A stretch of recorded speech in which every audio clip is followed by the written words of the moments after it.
off. So that happens tomorrow and Saturday, so I encourage you to come back at least one of those, if not both of those dates. We have other things coming up in the month of May that are still worth paying a little attention to. The Awful Truth, What's Up Doc, Matilda next week, and then a week from this Sunday, Singing in the Rain, but that'll be over at the State Theater. May's schedule is just out, and it's going to be a lot of M's in May. We're starting off with a tribute to Mickey Rooney for obvious reasons, and then the rest of the month is going to be Monsters, Motor Cars in honor of the Indianapolis 500, and then Musty, which is about Musty Suffer. That's a comedy series from about 1916 that just came out on DVD, which was a co-production between Ben Modell, who plays for us here quite often, and the Library of Congress. So a lot of good stuff coming up. It's hard sometimes to introduce people who you know and who you are friends with, just because you know them, you know. So I was looking around, and I found a bio on our guest speaker tonight, and I should say tonight's film will be introduced by Bruce Lawton. But let me read you what one website says a little bit about Bruce, because it'll be better than me telling you about him. Bruce Lawton may be one of the best kept secrets in film preservation. As a historian, preservationist, and showman, he has provided rare film sequences and archival material for the American Film Institute, HBO, Turner Entertainment, and has worked with Kevin Brownlow and David Gill on their D.W. Griffith series, as well as assisting them with their restoration of the Gold Rush. Mr. Lawton was also commissioned by Paramount to inspect its film vaults on both coasts and to evaluate their archival preservation program, and it goes on. I'm not going to read it all because this guy's just done so much. Bruce works a lot with Ben Modell, presenting silent film up in the New York area. They have a Silent Clown series, which is the longest running silent film series in New York City, which is saying something since there's an awful lot of film up in New York.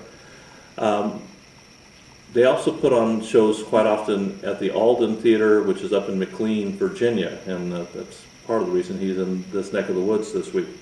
Bruce is a great guy.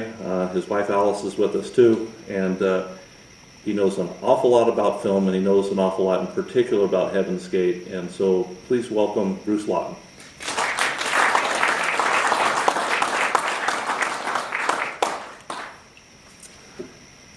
Thank you, Rob. That was very nice. There we go. It's really a big thrill for me to be here at the Packer campus in LOC. I have some really good friends here. Rob, of course, is one of them. My good friend Larry Smith and his wife Jenny. When I come here, I feel like I'm visiting family. So it's really it's not just a thrill, but it's a pleasure and a privilege. I have had an obsession with this production, for at least 30 years. And the film was made 33 years ago, so that gives you an idea how long I've been interested and involved with it. I've met people who worked in it. My aunt dated one of the actors who played an immigrant in the film. I spent a lot of time.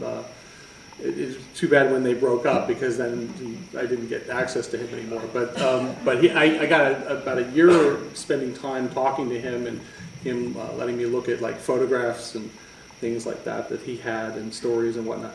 And since then, I've gotten to interview the composer of the music, David Mansfield. I actually interviewed Cimino once for 2 days on the phone for an article.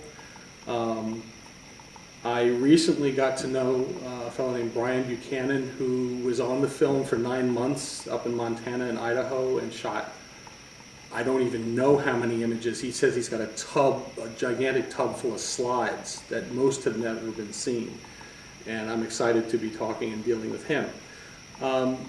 This was incredible super production, and Michael Cimino was he really is an example in the Hollywood tradition of somebody who got an Oscar in great acclaim a little too early. It was only his second feature film. He'd already been toiling away making commercials and whatnot in New York City, but he'd gotten a break with Clint Eastwood. He'd been working on some of his scripts for things like Magnum Force and things like that. And Eastwood finally let him actually direct one of his own scripts with Clint himself producing and appearing in it, along with Jeff Bridges, Thunderbolt and Lightfoot. And that he was able to parlay that into his celebrated epic, The Deer Hunter. And so to have won Oscar Best Picture and Best Director, right on the heels of that, he went out to Montana and Idaho and he almost in the von Stroheim tradition, was a total autocrat and had such confidence in his abilities and what he was doing.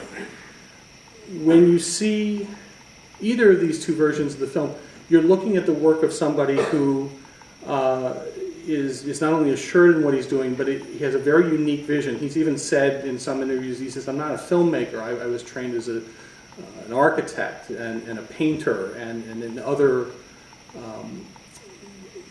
aspects of the arts." And so he brings some of those talents of his to the arts. He said he doesn't make films the way another filmmaker, a standard filmmaker might.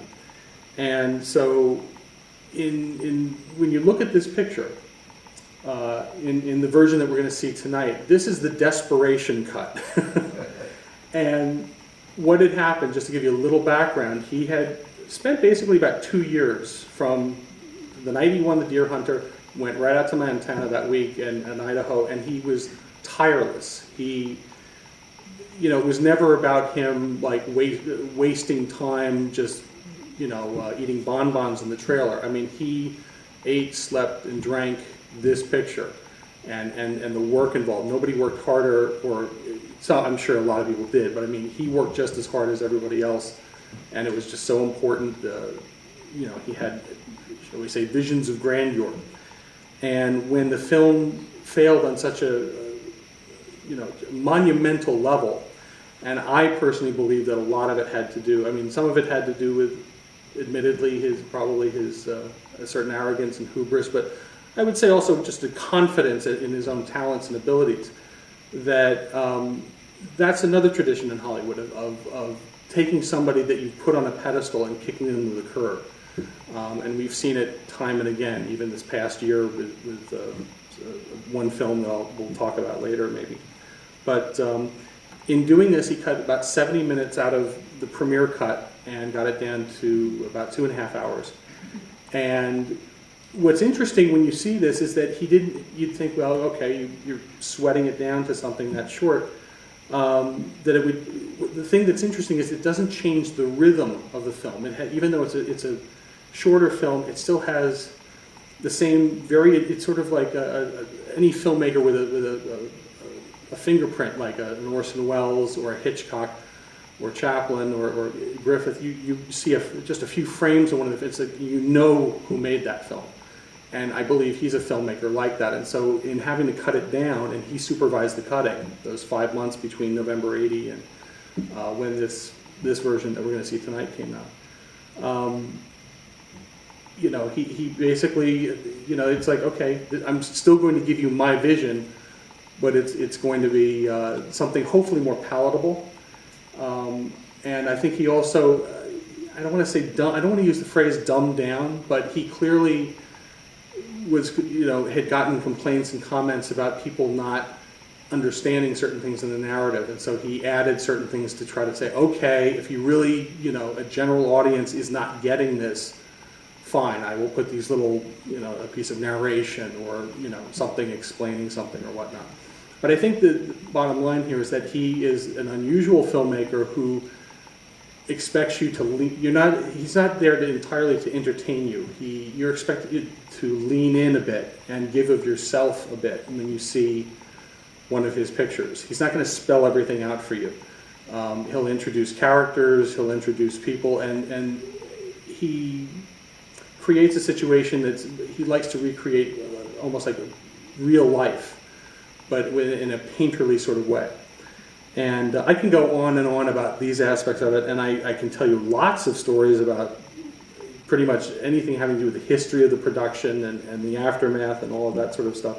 And I hope we can do some of that if you're interested in doing